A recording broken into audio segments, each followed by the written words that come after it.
It began as an ordinary Thursday. The kids were in school, the dishes drying on the rack.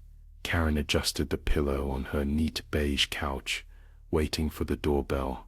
The book club would soon arrive, a circle of laughter and wine, the traded gossip flickering brighter than the candles she'd lit.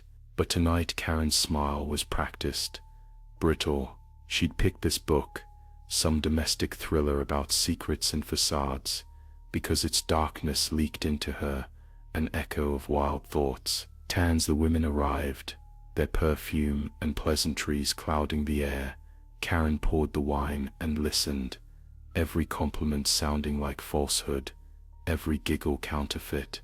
The evening slid forward, the suburban normalcy creaking under unspoken tension. After dessert, Ellen mentioned a recent rash of break-ins.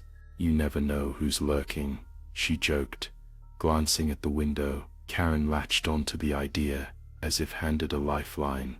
When Marcia excused herself, Karen followed, silent peach pit fury twisting inside. In the powder room's tight confines, Karen's hands encircled Marcia's throat before she could cry out, her painted nails digging crescent moons deep into flesh.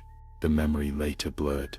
She told herself Marcia had just slipped, but she knew better. The wine stained deeper, one by one, as the others turned their backs. As laughter faded, Karen attacked, every lunge muffled with velvet, every gasp drowned by music. By midnight her living room was hushed, only Karen left among the toppled glasses and silent friends.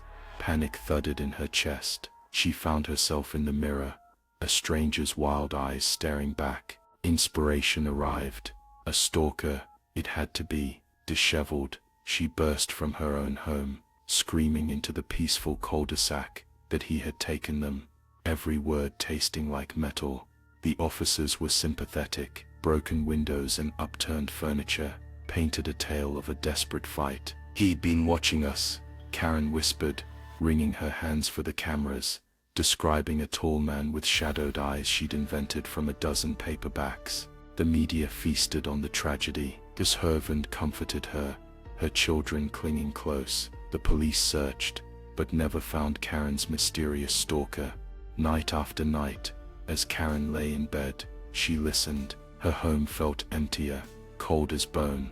On the outskirts of dreams, she sometimes glimpsed movement, a figure standing by the window, his imagined face clearer each time. One evening, the doorbell rang, just like always. Karen froze. There on the front step stood a man whose smile didn't reach his eyes. He leaned in and softly said, "You described me perfectly."